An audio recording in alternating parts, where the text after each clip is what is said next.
देखो मित्रों, देखो, ये देखो। देखो मित्रों, मैं भी दूध पान कर रहा हूँ। मेरे हाथों में ये दूध का पात्र पूर्ण रूप से भरा हुआ है। देखो, देखो कितना गाढ़ा है।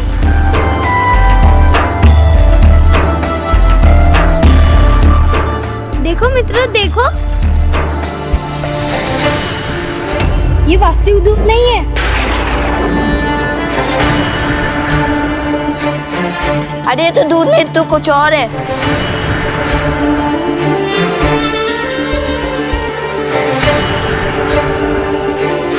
अरे ये दूध नहीं, आटे का घोल है।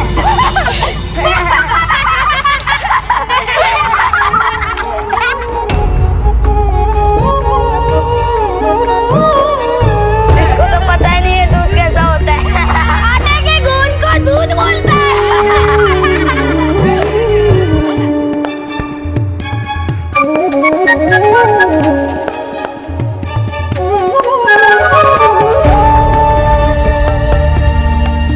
क्या ये सत्य में दूध नहीं है?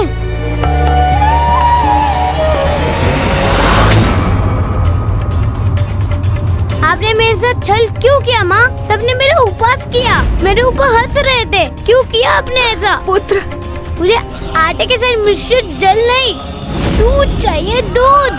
मुझे दूध चाहिए, मुझे दूध चाहिए और कुछ नहीं। आपने सुना ना, दूध चाहिए, मुझे दूध चाहिए, मुझे सत्य का दूध चाहिए, दूध चाहिए, दूध चाहिए। तुम्हें दूध चाहिए? दूध चाहिए तो जाओ अपने पिताजी से मांगो।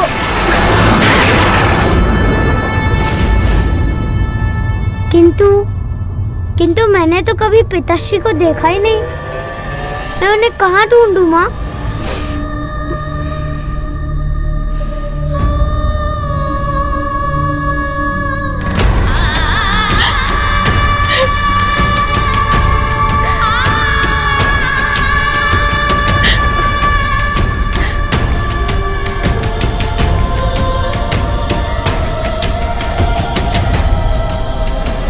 तो जाओ उनसे मांगो जो मेरे, तुम्हारे, समस्त जगत के पिता हैं। अर्थात भोलेनाथ से? हाँ, वही तुम्हारी सुनेंगे।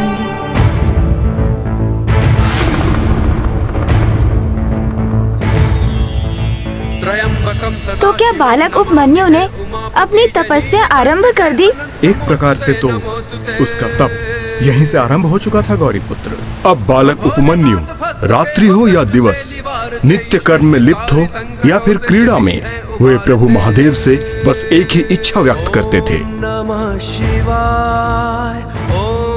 हे भोलेनाथ, मुझे दूध चाहिए। हे भोलेनाथ, मुझे दूध चाहिए, मुझे अधिक मात्रा में दूध प्रदान कीजिए।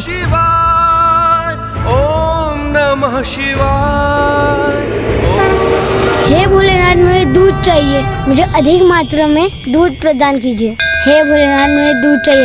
मुझे अधिक मात्रा में दूध प्रदान कीजिए। हे भोलेनाथ, मुझे दूध चाहिए, मुझे अधिक मात्रा में दूध प्रदान कीजिए। हे भोलेनाथ, मुझे दूध चाहिए, मुझे अधिक मात्रा में दूध प्रदान कीजिए। हे भोलेनाथ, मुझे दूध चाहिए, मुझे अधिक मात्रा में दूध प्रदान कीजिए। हे भोलेनाथ, मुझे दूध चाहिए, मुझे अधिक मात्रा में दूध प्रदान कीजिए। हे भोलेनाथ, मुझे दूध चाहिए, मुझे अधिक मात्रा में दूध प्रदान कीजिए। हे भोलेनाथ, मुझे दूध चाहिए, मुझे अधिक मात्रा में दूध प्रदान कीजिए। हे भोलेनाथ, मुझे दूध चाहिए, मुझे अधिक मात्रा में दूध प्रदान कीजिए। हे भोलेनाथ, मुझे दूध चाहिए, मुझे अधिक मात्रा में दूध प्रदान कीजिए। हे भोलेनाथ, मुझे दूध चाहिए, मुझे अधिक मात्रा में दूध प्रदान कीजिए। हे भोलेनाथ, मुझे दूध चाहिए, मुझे अधिक मात्रा में दूध प्रदान कीजिए। हे भोलेनाथ, मुझे दूध चाहिए, मुझे अधिक मात्रा में दूध प्रदान कीजिए। हे भोलेनाथ, मुझे दूध चाहिए, मुझे अधिक मात्रा में दूध प्रदान कीजिए। हे भोलेनाथ, मुझे दूध चाहिए। प्रभु, ये नन्हा बालक कितनी श्रद्धा से आपसे अनुरोध कर रहा है, फिर आप इस पर अपनी दया क्यों नहीं दिखा रहे दया निधान? जो फल तपस्या के उपरांत प्राप्त हो वही उचित होता है देवी। कठोर तपस्या के बिना प्राप्त फल का कोई मूल्य नहीं होता देवी।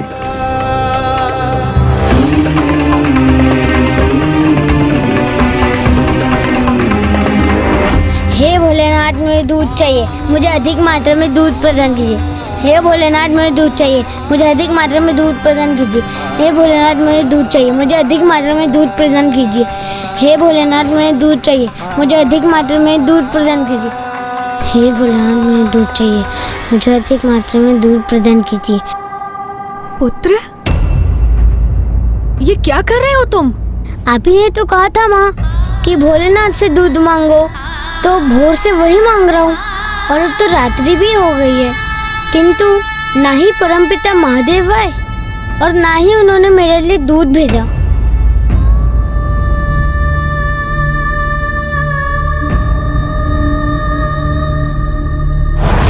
हे भोलेनाथ मुझे दूध प्रदान कीजिए।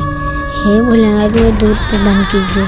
हे मेरे भोले पुत्र, महादेव की कृपा इतनी आसानी से थोड़ी ना प्राप्त होती है। तो फिर कैसे प्राप्त होती है भोलेनाथ की कृपा माँ? उसके लिए कठोर तपस्या करनी पड़ती है, तभी शिव की कृपा के अधिकारी बना जा सकता है। तपस्या माँ? हाँ, तपस्या। महर्षि मुनिगण जन कल्याण हेतु एवं अपना मन चाहा वर पाने के लिए तपस्या करते हैं। फिर तो मैं भी प्रभु भोलेनाथ की तपस्या करूंगा माँ। पुत्र, तपस्या करना इतना सरल नहीं है। अभी तुम बहुत छोटे हो पुत्र, जब बड़े हो जाओगे तब तपस्या कर लेना। अब बहुत रात्रि हो गई है, निद्रा कर लो। वैसे भी इतनी प्रचंड शीत में नन्हे बालक का तप करना उचित नहीं है।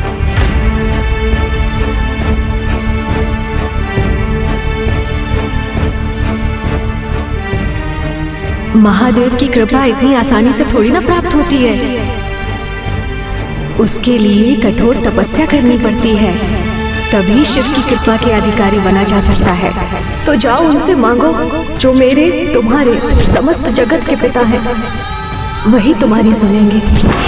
महादेव की कृपा इतनी आसानी से थोड़ी ना प्राप्त होती है, उसके लिए कठोर तपस्या करनी पड़ती है। महादेव की कृपा इतनी आसानी से थोड़ी ना प्राप्त होती है, तभी शिव की कृपा के अधिकारी बना जा सकता है।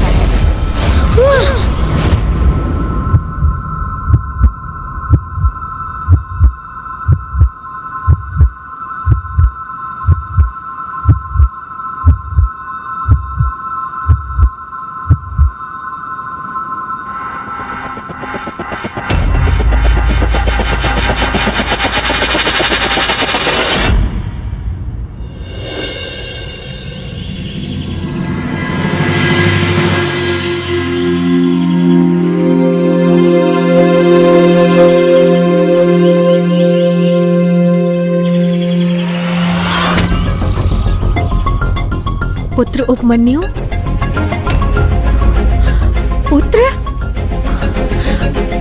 उपमन्यु, इतनी भोर में कहाँ चला गया? फिर तो मैं भी प्रभु भोलेनाथ की तपस्या करूंगा माँ।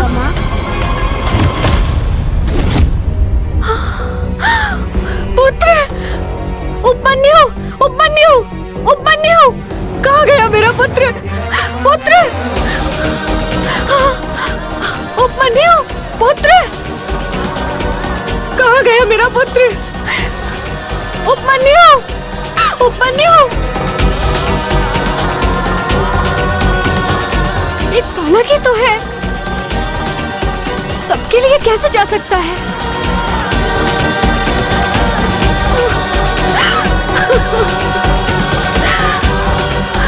अपने पुत्र को कैसा सुझाव दे दिया मैंने, याद नहीं कि कहाँ चला गया होगा।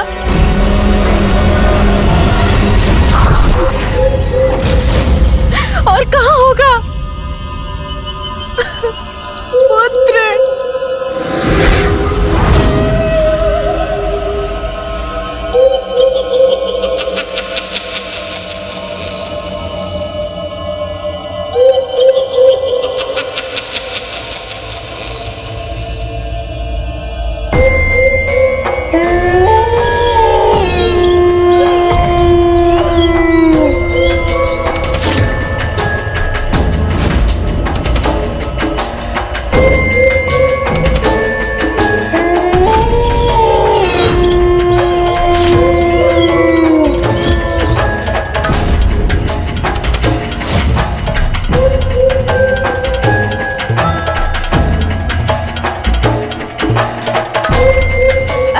एक ओर तो माता अपने पुत्र के वियोग में रुदन कर रही थी और दूसरी ओर उनका नन्हा पुत्र उपमन्यु तपस्या आरंभ करने हेतु एकांत ढूंढने सघन वन में प्रवेश कर आगे बढ़ता जा रहा था। उपमन्यु को यह आभास भी था कि कोई संकट उसका पीछा अवश्य कर रहा है, किंतु वो तब भी रुका नहीं।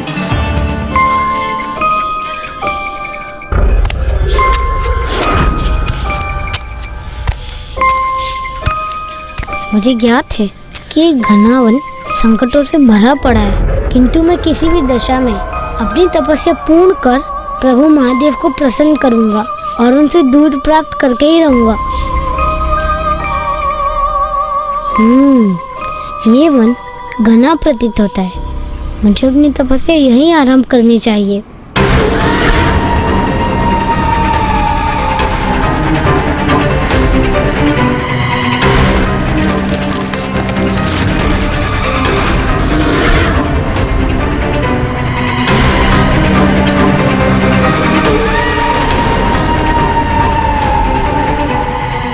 ये मेरे पीछे किसकी आहट है? मुझे सावधान रहना होगा।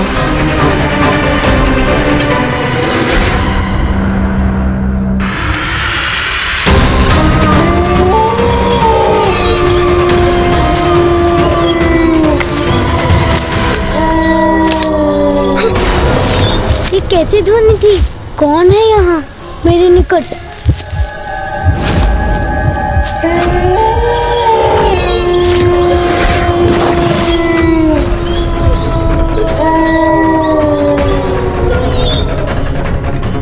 यहाँ तो तनिक भी एकांत नहीं है। मेरे अलावा कोई और भी है यहाँ। किंतु माँ ने तो कहा था कि तपस्या एकांत में ही संभव है। मुझे ऐसा ही कोई स्थान ढूंढना होगा इस वन में।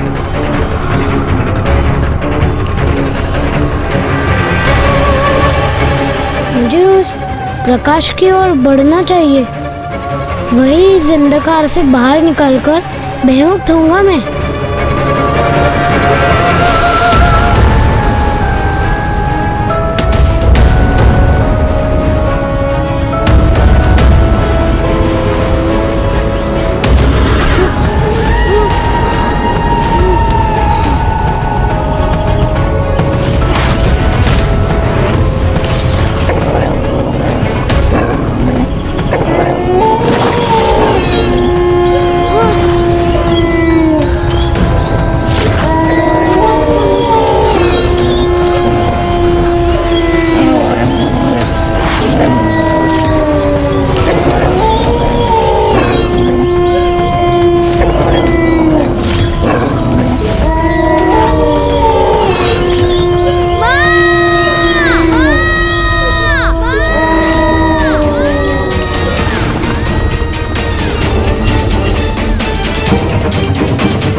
स्वामी, ये कैसी परीक्षा है इस नन्हे बालक की, जिस पर इन क्रूर भेड़ियों का आक्रमण कभी भी हो सकता है।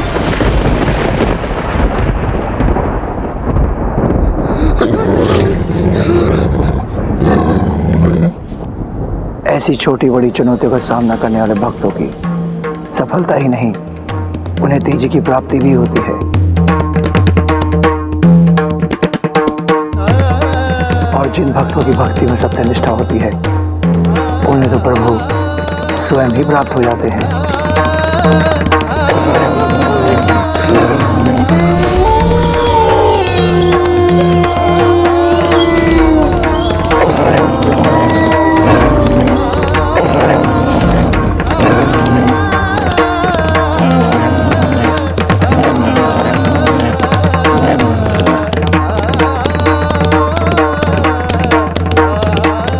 हे वन के महान एवं शक्तिशाली जीवों, कृपा कर मुझे जाने दीजिए।